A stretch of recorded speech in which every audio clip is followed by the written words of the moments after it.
الفانتزي، بعدها هتروح تعمل تشكيلتك على طول. وانا في الحلقه دي هقول لك اهم الترشيحات واهم اللاعبين الديفرنشال واقوى تشكيلات، فانت صلي على النبي ويلا بينا. اول ماتش هيكون ماتش تشيلسي وفولهام. انا شايف الماتش ده هيكون كويس جدا ان انت تجيب عناصر من تشيلسي، واول عنصر ممكن تجيبه من تشيلسي واهم لاعب عندهم هو جواو بيدرو. انا شايف ان جواو بيدرو لاعب كويس جدا، ممكن يجيب لك نقاط عاليه، ولازم يكون معاك جواو بيدرو في تشكيل. وتاني لاعب المهم عند تشيلسي جدا هو كوكوريلا. انا شايف ان كوكوريلا اهم لاعب عند تشيلسي بعد جواو بيدرو، بيتقدم كتير وممكن يطلع بكلين شيت في الماتش ده. ولو عايز تجيب حد ديفرنشال هو انزو. انا شايف الانزو لعب الماتش فات كويس جدا، ولعب صراحه في مركز كويس جدا، ويا رب يفضل ثابت على المركز ده، وانتو بسعر رخيص جدا ولاعب ديفرنشال. ولو عايز تجيب حد من فولهام فاهم لاعب عندهم هو اليكس ايوبي. انا شايف الاليكس ايوبي هو اهم لاعب عندهم، يا اما اليكس ايوبي يا اما ما تجيبش منهم حد.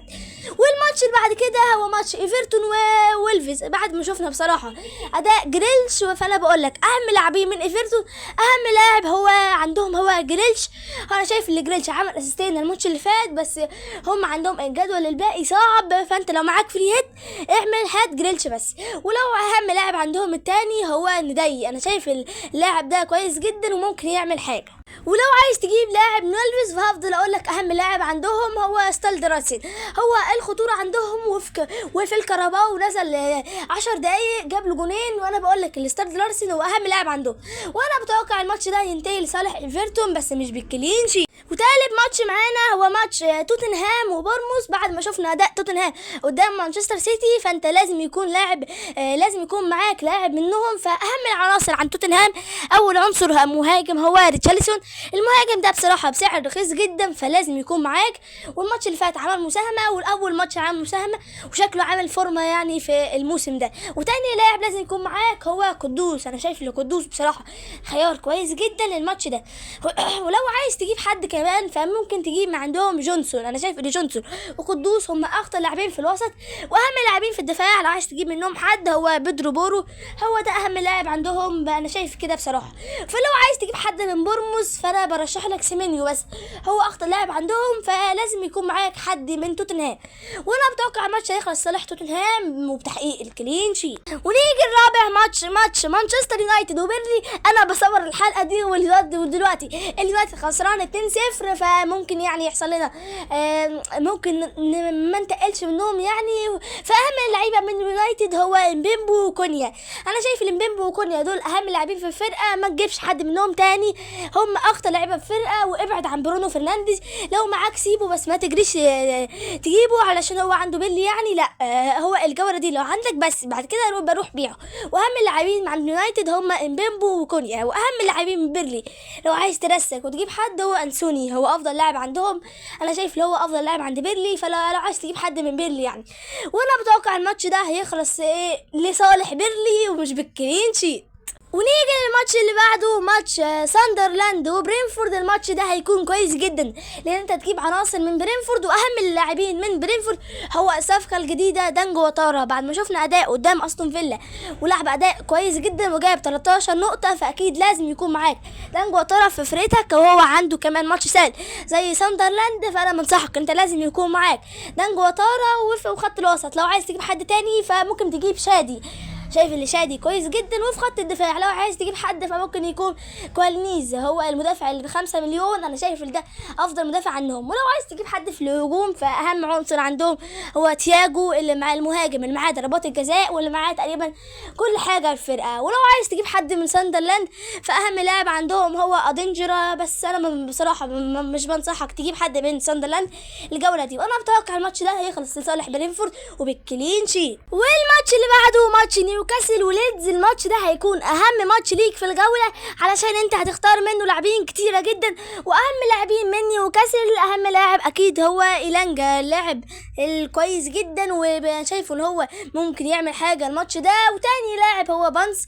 انا شايف البانس هو مصدر خطورتهم، فلازم يكون معاك حد من بانس او إيلانجا. ولو عايز تجيب حد في الدفاع فعندك ليفرامنتو وبيرن. انا شايف الثنائيه دي كويسه جدا في خط الدفاع وممكن يطلعوا بالكلين شيت. وفي في حارس المرمى لو عايز تجيب حارس فبوب.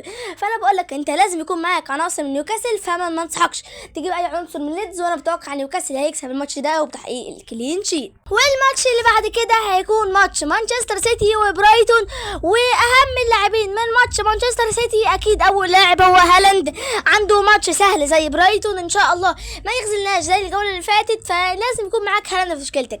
وتاني لاعب ممكن تجيبه هو الخطير مرموش، شفناه في الماتش اللي فات عمل بصراحه خطوره جامده جدا، ولو نزل اساسي ممكن يسجل جون او حاجه.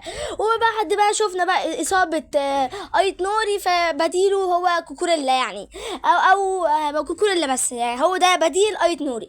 من السيتي بصراحه انا شايف الافضل حد عندهم هالاند، وما تزودش عن هالاند بصراحه. ولو عايز تجيب حد من برايتون بقول لك الجوله دي ما تجيبش، بس لو عايز تجيب يعني فممكن يكون ميتوما هو افضل لاعب عندهم، وانا بتوقع مانشستر سيتي هيكسب وبتحقيق الكلين شيت.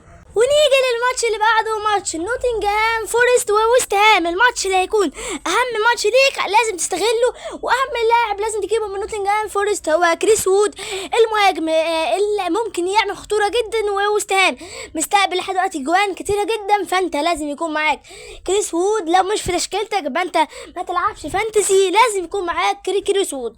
وفي خط الوسط لو عايز تجيب حد فرنش اللي ممكن تجيب جيبس وايت، شايف اللي هو كويس جدا، ولازم يكون معاك جيبس وايت في تشكيلتك. وممكن يعني تجيب عنصر ديفرنشال هو اندرسون، هو بس ممكن يعمل حاجه. وفي خط الدفاع لازم يكون معاك دفاع من نوتنغهام فورست، لازم يكون معاك يا اما ميلكوفيتش يا ويليامز يا موريلو يا اينا، انا شايف انت لازم يكون معاك من دول. وفي الحراسه ممكن تجيب يعني سيلز هو دول اهم لاعبين من نوتنغهام فورست.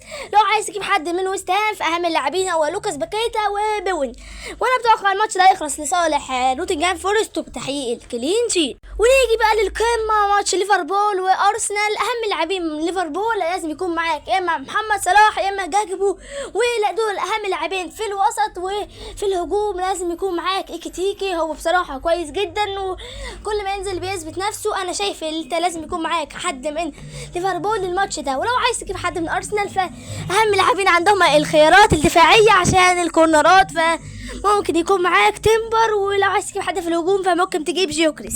وانا بتوقع الماتش ده هيخلص لصالح ارسنال بس مش بتحقيق الكلين شيت. ونيجي الماتش استون فيلا وكريستال بالاس، اهم لاعبين من استون فيلا هو لازم نصبر على واتكنز وروجرز، انت لازم تصبر على دول فممكن يتألقوا في الجولة دي، وانت لازم يكون معاك بصراحة حد من روجرز او واتكنز، وعندهم جدول كويس جدا. ودول اهم لاعبين من استون فيلا. لو عايز تجيب حد من كريستال بالاس فاهم لاعب عندهم هو ماتيتا واسماعيل يسار، وانا بتوقع الماتش ده يخلص لصالح استون فيلا بس مش بالكلين شيت. ونيجي لفقرة الكباتن، اول كابتن مضمون هو هالاند ومحمد صلاح وجواو بيدرو، والكابتنة الريسك هي قدوس وريتشارلسون وتياجو مهاجم برينفورد، والكابتنة المجنونة للحلقة هي دانجو وتارا. وكده انا خلصنا الحلقة. لو عندك اي استفسار فانتزي اكتبه في التعليقات وانا هرد عليك. سلام.